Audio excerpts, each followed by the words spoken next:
देश की राजधानी दिल्ली से लगातार लड़कों के लापता होने के मामले लगातार बढ़ते जा रहे हैं। आंकड़ों पर नजर डालें तो 2025 यानी 31 अक्टूबर तक अब तक 7,765 लड़के लापता हो चुके हैं। जी हां, कुछ ऐसी चौंकाने वाली रिपोर्ट आपको बताने वाले हैं। न्यूज़ 18 का डिजिटल प्लेटफॉर्म है। मैं हूं आपके साथ विकास ब्रजेश सक्सेना। ताजा मामला दिल्ली के बुद्ध विहार से सामने आया, जहां पर 11 दिन से लापता लड़के का पुलिस पता नहीं लगा सकी है। उधर परिवार का रो रो कर बुरा हाल है। परिवार का यह आरोप है कि पुलिस ने एफआईआर गलत लिख दी है।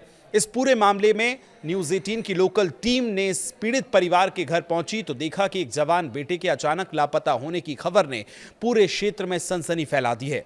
परिवार के आंगन में सन्नाटा पसरा हुआ है। परिवार के दुख को बयां कर रहा है और दरवाजे पर टकटकी लगाए मां बैठी हुई है।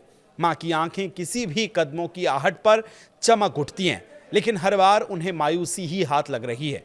मां कमलेश का कहना है कि जब भी दरवाजा खुलता है दिल की धड़कन तेज हो जाती है। लगता है शायद उनका बेटा वापस आ गया है। मां ने बताया कि उनके बेटे का नाम पंकज है, जिसकी उम्र 18 साल है। 30 नवंबर की शाम वो अपने 3 साल पुराने दोस्त कुशाल के जन्मदिन में जाने की बात कहकर घर से निकला था और कुशाल उर्फ काकू ही उसे घर से अपनी स्कूटी पर लेकर गया था।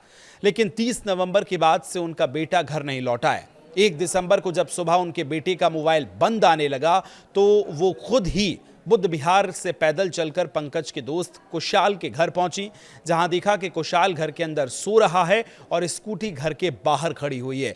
उनका बेटा आसपास नजर नहीं आया। कुशाल से पूछने पर पता चला कि कुशाल ने उसे रात 3:30 बजे पीरागढ़ी फ्लाईओवर के पास छोड़ दिया था। जिसके बाद परिवार को किसी अनहोनी का शक हुआ तो परिवार तुरंत मंगोलपुरी थाने पहुंचा, जहां एफआईआर दर्ज कराई गई।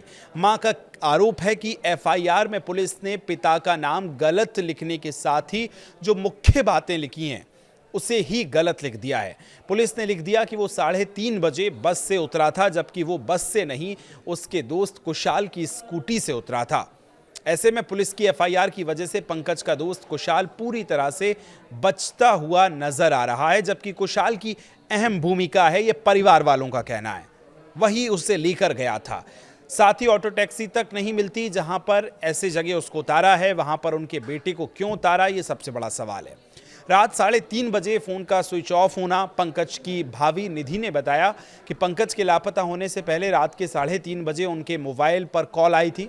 इससे पहले कि पंकज कुछ कहता, अचानक उसका फोन बंद हो गया और उसके बाद उसका फोन ऑन नहीं हुआ।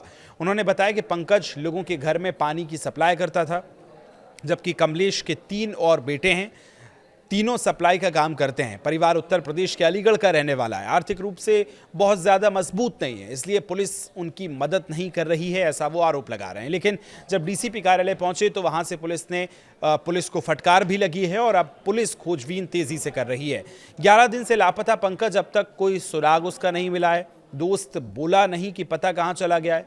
साथ ही आपको बताएं कि इस तरह से ये जो आंकड़े बढ़ रहे हैं, 30 नवंबर को किसी का जन्मदिन नहीं था, ये भी बात इस पूरे मामले में सामने आई है। सिर्फ एक दोस्त के मिलने से, जो दोस्त है उसके मिलने के लिए उत्तम नगर तक वो पंकज को लेकर गया था, जो उसका दोस्त था। फिर वहां उन्होंने पार्टी की। उसके बाद कुशाल अपनी स्कूटी से पंकज को घर छोड़ने आ गया था, लेकिन पंकज ने कहा कि वो पीरागढ़ी के पास से अपने घर चला जाएगा, इसलिए पीरागढ़ी पर उसके ही कहने पर पंकज ने उसे उतार दिया था। अपने घर लौट आया और उसके बाद उसे कुछ नहीं पता चला। पुलिस बोली कि पोस्टर छपवा दिए गए। मंगोलपुरी थाने पर तैनात पुलिस ने कहा कि अधिकारी जो हैं प्रमोद रावत से जब फोन पर बात की गई तो उन्होंने बताया कि लड़के की तलाश जारी है। उसकी आखिरी लोकेशन पीरगढ़ी जो है पर ही मिल रही है। पोस्टर छपवा दिए हैं। सीसीटीवी कैमरा पीरागढ़ी पर ना होने की वजह से दिक्कतों का सामना करना पड़ रहा है, लेकिन जल्दी पुलिस लड़के को खोज निकालेगी। इस साल भी आपको बताएं कि अब तक जो मामले सामने आए हैं, 9.5 महीनों में कुल 19,682 लोग दिल्ली राजधानी से लापता हो गए, जिसमें सबसे अधिक 61% यानी संख्या देखें तो 11,917 महिलाएं गायब हुई और उसके बाद 39% यानी 7,765 पुरुष अब तक गायब हो चुके हैं। आखिर एक बड़ी मिस्ट्री है ये कि इतनी ज़्यादा संख्या में क्यों लोग गायब राजधानी से हो रहे हैं। इस पर आप क्या सोचते हैं, कमेंट करके हमें ज़रूर बताएं। फिलहाल शुक्रिया।